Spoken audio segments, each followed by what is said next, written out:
आज हम आपको अपने some basic concept of chemistry में ये मोल के कॉन्सेप्ट को क्लियर करना चाहते हैं कि मोल क्या होता है।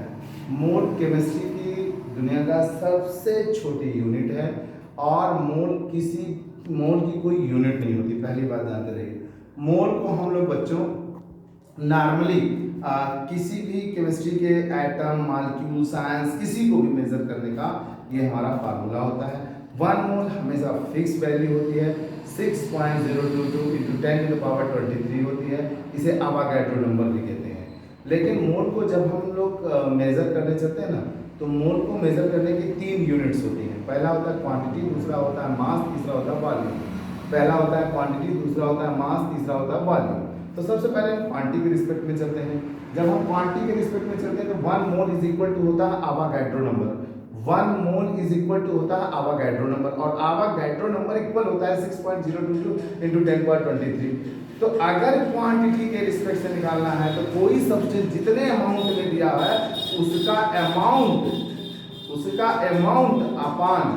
अपान अवागाड्रो नंबर R1 मोल की वैल्यू रख दीजिए, आपको नंबर ऑफ मोल्स कैलकुलेट हो जाएंगे। फार्मूला दिया हुआ है N is equal to Q upon Na. Q is the quantity of the substance and Na is the Avogadro number. Na is the Avogadro number. ठीक, अब आता है मास के रिस्पेक्ट में। 1 mole is equal to atomic और ionic masses, मतलब ये equal हो जाता है एटॉमिक या आयनिक मास के। N is equal to होता है W upon M. N is equal to होता है W upon M. W is the weight of the substance and M is the mass of the substance, molecular mass of the substance.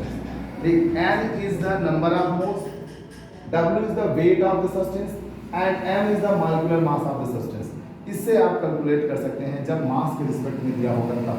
Volume के respect में दिया जाता है तो हम किसी भी गैस का निकालते हैं वॉल्यूम एसटीपी पर, स्टैंडर्ड टेम्परेचर एंड प्रेशर पर, तो आपका 1 मोल होता है 22.4 लीटर। इसे ml में भी कन्वर्ट कर सकते हैं at the STP of any gas. तो फार्मूला हमारे पास क्या बन के आता है, N is equal to V upon 22.4 litre.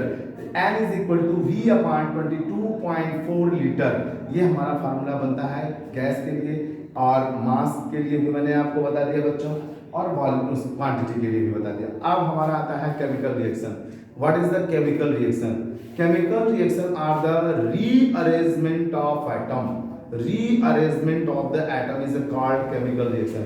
इसमें देखो क्या कोई भी केमिकल रिएक्शन आप जब कराने चलेंगे तो रिएक्शन में 2 साइड होता है, एरो के लेफ्ट राइट।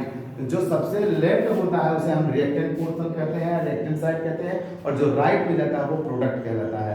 जो राइट में जाता है वो प्रोडक्ट कहलाता है। अब रिएक्टेंट साइड में कितने लोग मिलकर के आपस में रिएक्शन कर रहे हैं, अब इसमें भी आगे हम पढ़ाएंगे, मिलेगा आपको कि 2 तरह के होते हैं। एक होता है रिएक्टेंट या सबस्ट्रेट बोलते हैं, और जो उस पर अटैक करता है उसे अटैकिंग रिएजेंट बोलते हैं। तो वो अटैकिंग रिएजेंट आप पढ़ेंगे।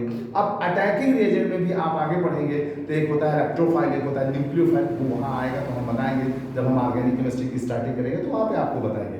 अभी फिलहाल इतना जान लीजिए, this is the reactant side and this is the product side.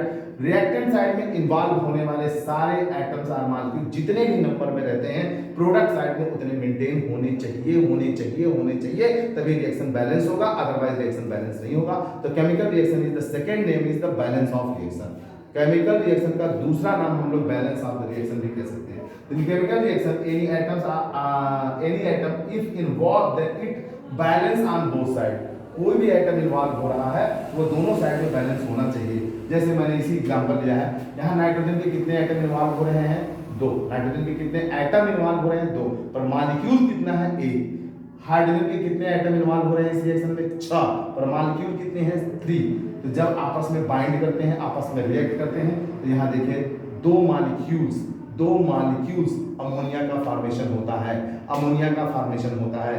इसमें नाइट्रोजन के 2 एटम है और हाइड्रोजन के 6 हैं, सब बैलेंस फॉर्म में है। This type of reaction is called chemical reaction. इसी तरह से बहुत सारे रिएक्शन हैं आप कर सकते हैं। कभी-कभी किसी जैसे इसी रिएक्शन में है हाफ N2 प्लस 3H2 कर दे, और ऐसे इसको 3/2 कर दे और ये बना दे NH3 बना दे।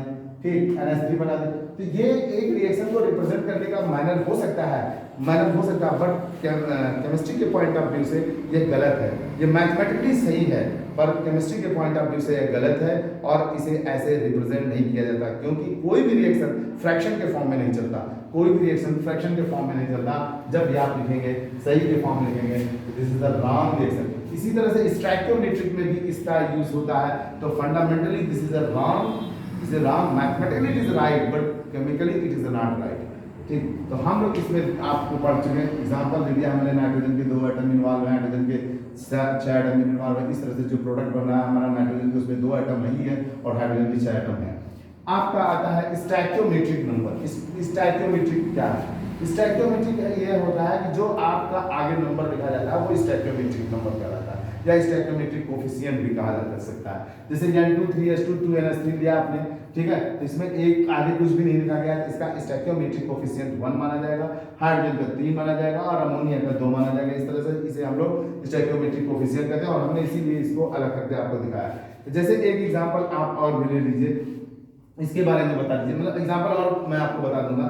जैसे 2HI आपने ले लिया, 2HI और ये कंपोज कर रहा है H2 + I2 में, तो इसका मतलब क्या हुआ? इसका स्टोइकियोमेट्रिक नंबर आप देखिए आसानी से मिल जाएगा, ये 2 है, ये 1 है, ये 1 है, तो आसानी से निकाल सकते हैं। अब जरा देखिए यहाँ पर नाइट्रोजन के कितने मॉलिक्यूल्स इन्वॉल्व हो रहे हैं? 1 मॉलिक्यूल्स ऑफ नाइट्रोजन।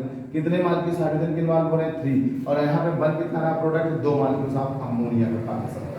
इसी स्टोइकियोमेट्रिक कोफिशिएंट में और आगे हम आपको वीडियो देंगे नेक्स्ट टाइम के लिए। आज यहीं तक, धन्यवाद।